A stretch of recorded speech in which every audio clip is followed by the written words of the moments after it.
स्वागत करूया प्रज्ञा आणि प्रशांत यांचं.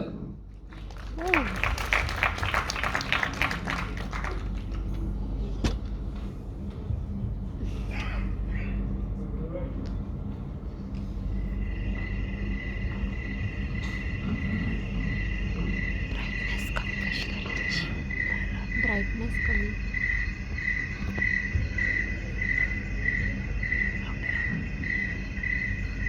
हरामखोर, मला नाही माहिती तुझी इतकी हिंमत.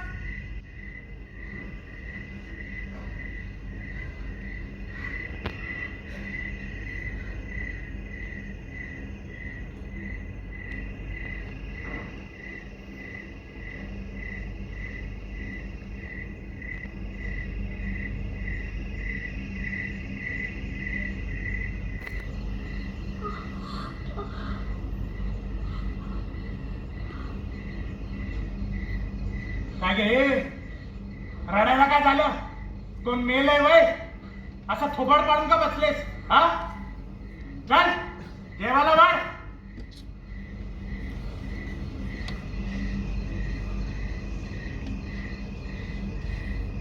काय गे, ऐकायला येत नाही का तुला? काय का तुम्ही माझ्या संघाचं काहून वागलात? आता म्या कुठं काय केलं? मी नाही म्हणून सांगत होते ना, तर मी का नाही ऐकलं तुम्ही माझं? अगं एक हप्ता झाला बघतोय मी तुला, अंगाला हात सुद्धा लावून देत नाही तुम्हाला. आणि तुझी इतकी हिंमत, तू तुझ्या नवऱ्याला नाही म्हणतेस? पोटात दुखत होतं म्हणून नाही म्हणत होते. अगं तुझी रोजचीच नखर आहेत. कधी अंग दुखतं, कधी पाय दुखतं, कधी पाय येते. गेली 10 वर्ष फक्त हेच ऐकत आलोय मी. का मुद्दाम करते होय? वय, तू मुद्दामच करतेस. मुद्दाम नाही. याला 2दा पाळी येते, माहिती तरी आहे का तुम्हाला? जरा फुटावा तर 8-10 दिवस लगत जात अंगावर. कंटाळले होते मी या महिन्याच्या रोजच्या त्रासाला. त्यामुळे मागच्या आठवड्यात पिशवी काढायचं ऑपरेशन केलंय आम्ही. माझी पिशवी काढून टाकली. पिशवी? अगं ये, काय म्हणलीस? पिशवी काढलीस पण? अगं तुझा डोस कमीच का फिरलाय की काय? माझं मन होतंय या कोयत्याने ना तुला 2 तुकडच करावं. थांबलाय कशाला? माझं संसाचं 2 तुकडं करतात तसं माझा मी करा आणि विषय संपवा.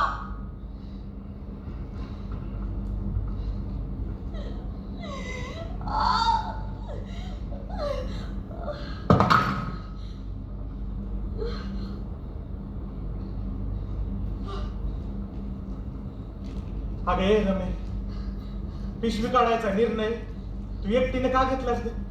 हा, अगं एकदा तरी मला सांगायचं होतं ना. अगं मी तुझा नवरा आहे की कोणी परका आहे? का मी सांगितलं असतं तर समजून घेतलं असतं बाई मला. का असं का वाटतंय तुला? कारण याच्या आधी कधीच समजून नाही घेतलं. तुमच्यासाठी मी फक्त शेतात ऊस तोडणारी बाई आणि तुमचा संसार सांभाळणारी तुमची बायको, त्याच्या पलीकडे कधी नाही बघितलं मला. ऊस तोडायला हजारो बैल लांब त्या कडाक्याच्या थंडीत जावं लागतं, ते बी 5-6 महिन्यांसाठी. लेकरांना शाळा बी सोडावी लागते त्यासाठी. दिवसभर राबायचं, ऊस तोडायचा, मोळ्या बांधायच्या. अगं म्या पण तर मोळ्या बांधतोच की. पण पाळी मला येते ना मग, महिन्यात 2दा. म्हणजे अशी पाळी आली की सकाळीची कापडं लावून जायचं. ती दिवसभर रक्त धुमाकून जातात आणि येळ बी नसतो कापडं बदलायला. रक्तात वाकलेला साडी दिवसभर काम करायचं. घरी आलं की पाणी बी नसतं ना अंगावर घ्यायला, तरी कापड धुवायला. तीच कापडं पिळायची आणि परत लावायची. ऊसाचा रस काढल्यावर ड्रमात पडलेल्या तो ऊसाच्या चोथ्यासारखं माझं आयुष्य झालंय. आणि तू बस काय ग, पुरुष म्हणून माझं शरीर कसं बी वापरता येतं, नवरा म्हणून मला कधी जवळ घेतलं का तुम्ही?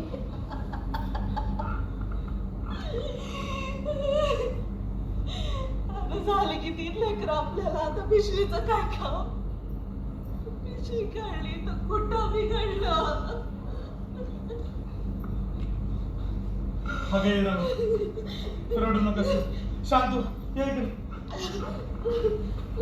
बस इथे शांतू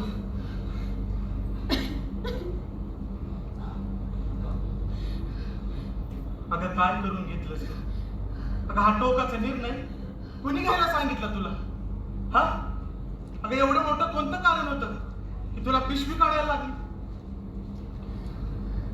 मागच्या आठवड्यात मी बाहेरला गेले होते तिथं माझी चुलत बहीण सुनी तिला बी असाच पाळीचा त्रास होता आणि तिच्या पिशवीला भोकं पडून ती कॅन्सरने मेली. वय तू म्हणली होतीस तुझी बहीण मेली ती पण ती कशामुळे मेली याचं कारण तू मला सांगितलं नव्हतंस. मला बी तिथं गेल्यावरच खरं कारण कळलं आणि मला बी असा पाळीचा त्रास त्यामुळे मी घाबरून गेलं आणि माझ्या आई संग हॉस्पिटलात गेली मी आणि तिथे डॉक्टरने गेल्यावर सांगितलं की माझ्या पिशवीला बी होल आहे आणि मी लवकरात लवकर ऑपरेशन नाही केलं तर मला बी कॅन्सर होईल. घाबरून गेले मी गेले आपल्या लेकरांचं कसं होईल आपल्या संसाराचं काय आणि पुढल्या महिन्यात जायचंय की ऊस तोडायला मुकादमाकडनं एवढा पैसा बी घेतलेला आहे आणि तुम्हाला कळलं तर तुम्ही मला माराल.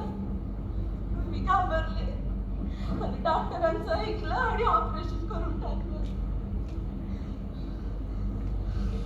अगं तू लगेच डॉक्टरांवर विश्वास ठेवलास पण कोणत्या हॉस्पिटलमध्ये गेली होतीस? सरकारी पण तिथं नंबर नाही लागला म्हणून खाजगी हॉस्पिटलात करून घेतलं. खाजगी? अगं खाजगी हॉस्पिटलमध्ये अगं किती पैसे लागतात रम तिथं आणि तू एवढे पैसे आणलेस कुठून? माझ्या आईनं तिचं दागिनं मोडून मला जीव वाचल्याला पैका दिला बा.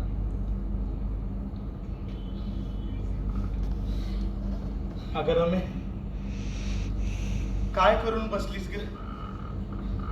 आपल्या गावात आपल्या बीड जिल्ह्यात ऊस तोडणाऱ्या हजारो बायकांच्या पिशव्या अशाच काढल्यात. गरज नसताना ही डॉक्टर पिशव्या काढायला सांगतात त्या खाजगी हॉस्पिटलमध्ये. खाजगी हॉस्पिटलाचे डॉक्टर लगेच पिशवी काढायला सांगतात आणि आपल्या साध्या भोळ्या माणसांना फसवतात ग रमे. तुम्ही आता डॉक्टरांवर विश्वास ठेवला ना बा. मी नाही शिकले पण डॉक्टर तर शिकलेले आहेत ना बा. अगं रमे मी आता खोटं बोलतोय बाई. मागच्या महिन्यात आपल्या गावामध्ये सरकारी माणसं आली होती. अगं त्यांनी सगळी माहिती दिली मला आणि माझ्या ध्यानी मनी बी नाही.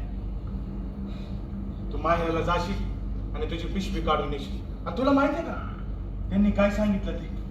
ज्या बायकांनी अशा पिशव्या काढल्या आणि 25-60ची लक्षणं चालू होती आणि ते काय म्हणले होते त्याला मेनपाच असं काहीतरी म्हणलं होतं. मला काय नाही होत. रोजच्या शेतात 4 टनाचा ऊस मोडतोय आम्ही. हाय दाडदा काढ. अबे रमे काय होतंय तुला? धडधडा लागला. 10 मिनिटाचं झालं. मी म्हणलं होतं ना हीच लक्षण आहेत त्याची. चुकी माझीच आहे ग. मी तुझी काळजी नाही घेतली. पाळीच्या दिवसात मी तुझी काळजी घ्यायला पाहिजे होती पण मी तरी काय करणार? माझा बाप माझ्या आईसोबत असाच वागायचा त्यामुळे तुझी कल माझ्यापर्यंत कधी पोहोचलीच नाही ग रमेश. आणि त्यात मी लय रागीट पण आहे. माझ्या रागाला घाबरून तू एवढा मोठा निर्णय घेशील मला वाटलं नव्हतं. जाऊ दे तू नको टेन्शन घेऊ, मी आहे ना तुझ्यासोबत. अगं म्या घेईन तुझी काळजी. कसं आहे ना तरी मी घाबरून तुम्हाला सांगितलं नाही. पण माझी पिशवी काढून माझं पाय पण घालून बसली. आणि तुम्ही जसं सांगता तसं माझ्यासारख्या हजारो बाया त्यांना बी हा त्रास भोगावा लागतो या. पण ज्यांच्यासाठी ऊस मोडतो ती लोक ऊसाचा थंडगार रस पित्यात, तोंडाचा पेस पुसून निघून जात्यात.